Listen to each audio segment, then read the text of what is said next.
Now let's apply what we've done to adding the two expressions we have here, x over x squared minus x plus 6, x plus 3 over x minus 3. Okay, first we factor. The only thing we have to factor is the denominator of the first polynomial, or the first fraction in this case, and that denominator, as you can verify, factors at x minus 3 times x plus 2. Now, we need a common denominator for these fractions, and in this case it's very obvious. We have this denominator and this one. The x minus 3 is already here, so we just need an x plus 2, so our common denominator is going to be x minus 3 times x plus 2. However, we're going to go through the procedure, of finding that, or at least I'll point to it. And I'll say that the least common denominator is the least common multiple of all the denominators. So what we want to see is how our least common denominator, which you pretty much know to be x minus 3 times x plus 2, is a common multiple of this and this. Well, let's just talk about how we would build this up. The first thing we would need to build up our common denominator, just moving from this denominator to this one, we're going to need x minus 3. Well, there we have it. We're going to need x plus 2. There we have it. At this point, if we don't take anything away, this is going to be a multiple of this. Of course, the two are identical, so obviously it's a multiple. Now, we need an x minus 3, but we've already got it. So we don't need to do any more to get our least common multiple, or our least common denominator. Our least common denominator is the least common multiple of our denominators. Okay, well, now we know what the denominator is, so all we have to do is multiply this fraction by something divided by itself, as we saw earlier, and this fraction by something divided by itself. Well, in this fraction, we've already got the common denominator, our least common denominator, so we really don't have to multiply it by anything, but I'll just say, okay, we'll multiply that by 1, just so we can remind ourselves that we do have a step there, even by 1 over 1, if we'd rather do it that way. Okay, in the case of x plus 3 over x minus 3, we have to get denominator x minus 3 times x plus 2. Well, we've got x minus 3, but we're going to have an x plus 2. And if we're going to get one in the denominator, we're going to have to multiply by that same thing in the numerator. That's going to give us x plus 3 times x plus 2 in the numerator, and x minus 3 times x plus 2 in the denominator.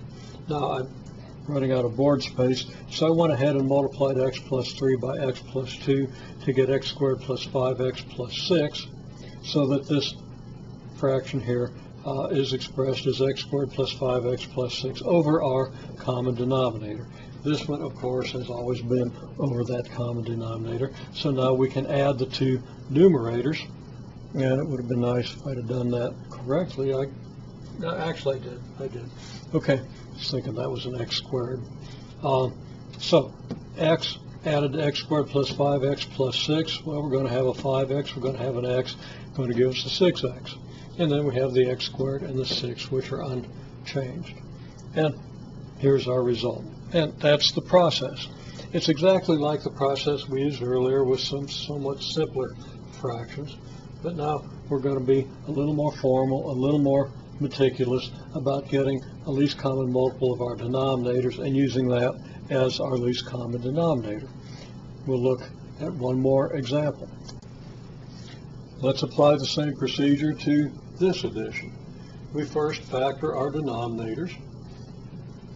X squared plus x minus 12 factors into x plus 4 times x minus 3, x squared minus 9 into x plus 3, and x minus 3, and everything else, numerators are still the same. Our common denominator is what? Well, we need an x plus 4, we've got one. We need an x minus 3, we've got one.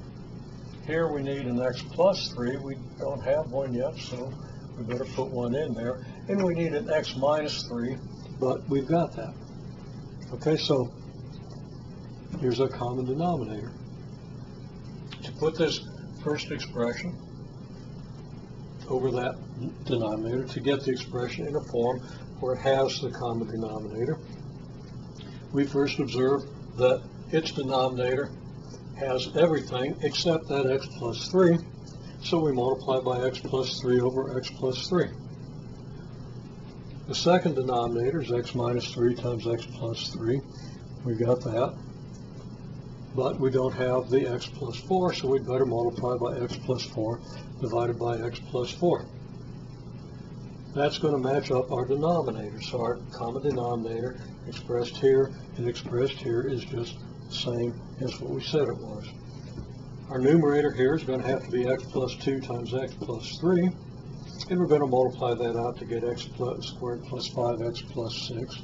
Our numerator on the second fraction is going to be x minus 1 times x plus 4. And we're going to multiply that out to get x squared plus 3x minus 4. And then we're going to add these two terms to get 2x squared. 5x and 3x is 8x. 6 and negative 4 is 2. So our final result is 2x squared plus 8x plus 2 divided by our common denominator.